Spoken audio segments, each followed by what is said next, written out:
So let's talk about nano dimensions.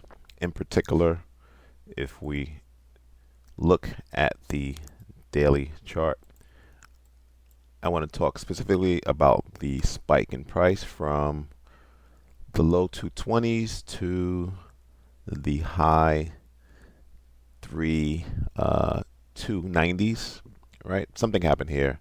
In particular, we had earnings. Now, Nano Dimension is in the 3D printing space, and more than a decade ago, it was supposed to be the next big thing, but it has turned out to be somewhat hype. However, it does have its place, in particular, the last couple of years, due to supply chain issues, due to the pandemic. It would have been nice to have a 3D printer to print whatever parts you needed for whatever manufacturing sector that you were in. All right, but first we're going to get into this quick presentation.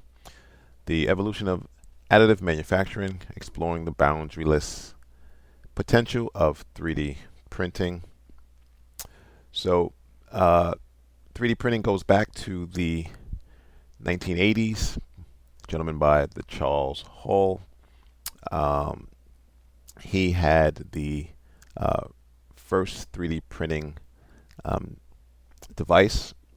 Since then, the technology has advanced rapidly with numerous innovations in materials, processing, and applications. Nowadays, Nano Division, they are using AI in their 3D printing applications. So from plastics to metals and even biomaterials, additive manufacturing has expanded its scope by utilizing a wide range of materials. And that's why I say during the pandemic it would have been great to have access to 3D printing. Various printing processes such as fuse, disposition modeling, selective laser sintering, and digital light processing enabled the creation of complex and functional objects. So the potential of 3D printing is virtually limitless with applications in really any industry. Customized medical implants, lightweight aircraft components. Additive manufacturing is reshaping the way products are designed and manufactured. However, despite its incredible potential, additive manufacturing still faces challenges such as cost, scalability, and material limitations. And this is why we've seen in recent news some consolidation, some potential buyouts happening, just to gain that scale of economies. All right. So, in particular, this article is coming from MT Newswire. Now, Stratasys, which is one of the bigger players, along with 3D Systems, another big player. And since then, you have smaller players coming into the market to grab a piece of that pie, like Nano Dimensions.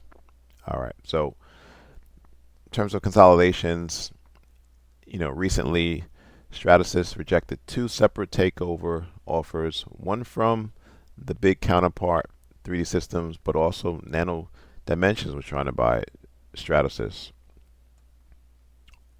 However, it appears that Stratasys is looking to merge with Desktop Material, right? Another player in the market.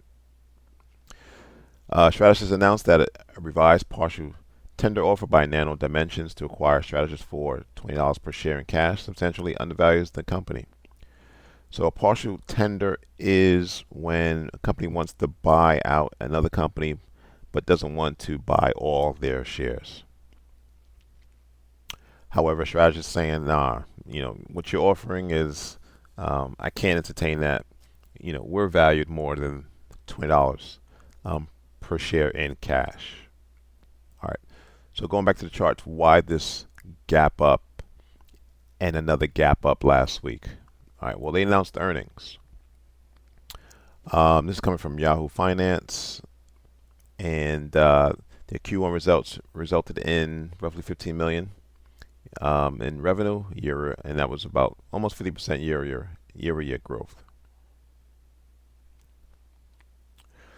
So they delivered significant revenue growth in the first quarter, and it was their third record-setting quarter in terms of revenue. One of the most exciting developments this quarter is the fast adoption of our deep learning AI technology developed by our Deep Cube division. It is now effectively installed in our newer models of machines, advancing industrial inspections, print quality optimization, process optimization, monitoring, and maintenance of machines. Now, the technology is so great that companies are asking them to install that technology in those companies' devices in particular, instead of selling the customer their application. They're just looking for that technology. So um, it could be a licensing revenue stream, you know, down the road. However, although they had a record-setting quarter, third in a row, company's still not making any money. So it's hard to really evaluate and value the company, right? If they're not making any type of earnings. And you can kind of see this from a grander scheme if you look at some of the statistics by Yahoo. All right, so operating margins, negative 300%, return on assets, return on equity, all in the negatives. EBITDA negative, you get the picture. So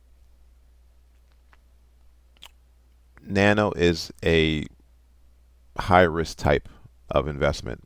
Now, the one thing they have going for them, which I did look at that, is their cash. They have roughly 3 years of cash, so that's pretty good. However, I think the best bet for Nano Dimensions is to grow through acquisitions, again, to reach that economy of scales. Because they're not going to be able to last as a standalone company, in my opinion, with a market cap of less than 1 billion, which is why they're trying to buy out strategists. So let's look at the chart, and let's go to the monthly chart first. And according to the monthly chart, price has put in a floor. You have buyers defending this $2 level. Right, you have a wick back in May, another wick down back in December, and another one in June. So $2 is the floor, right? And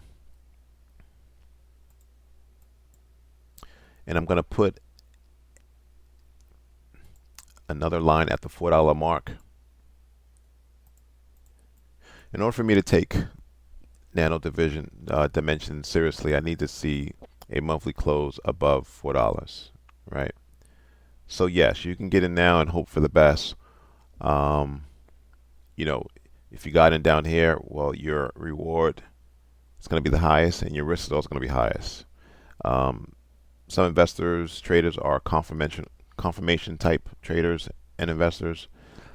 This will be a confirmation type trade in which a close above $4 on the monthly chart would signal to me that the bottom has really been put in. All right, let's scroll down to the weekly chart.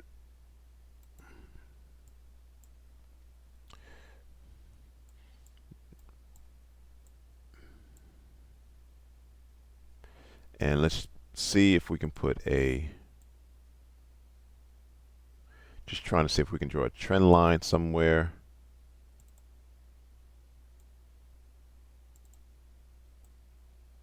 Yeah, so, however you draw a trend line, you can't say price breached, then broke, and closed above the trend line as of yet. Okay, that's probably the best trend line I can do in the weekly chart. 1 touch, 2 touches, 3 touches, 4 touches, 5th touch, right? So the question is whether price rose just to get sold off. One way to look at that is, again, this is on earnings. So if we look at previous earnings, all right, so we had a gap up on earnings. We had earnings back in March. We had a gap up just to put in the top to go down. Back in December of 2022, in this case, we had a gap up to go down to close for the day. In this case, it sold off on the news. Back in May of 2022, we had a gap up. Found some buyers at 270 to move higher. All right, so what if you want to be aggressive and you want to be conservative? Really, the best way to do that is, and you don't want to wait until you get a monthly close above $4.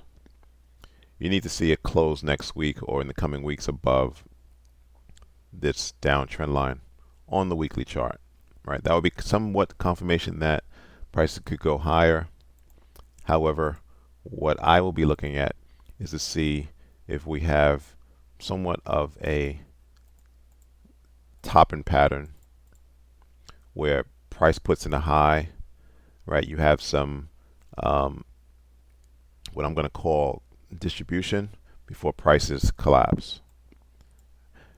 Now, I'm anticipating prices moving down. That's what I'm betting on, based on the fundamentals of they're not making any money yet, and also the technicals, right? I'm looking for price to close this gap at 240, and this could be potentially a good entry, as you don't want to chase price, right? You know, people who have been in this stock forever, they look at this bump in price as an opportunity to get out or to sell, take some profits. But I'm predicting prices moving down over the next couple of weeks. Again, primarily due to this weekly downtrend line being respected. Thanks for watching. Subscribe. Please like the video.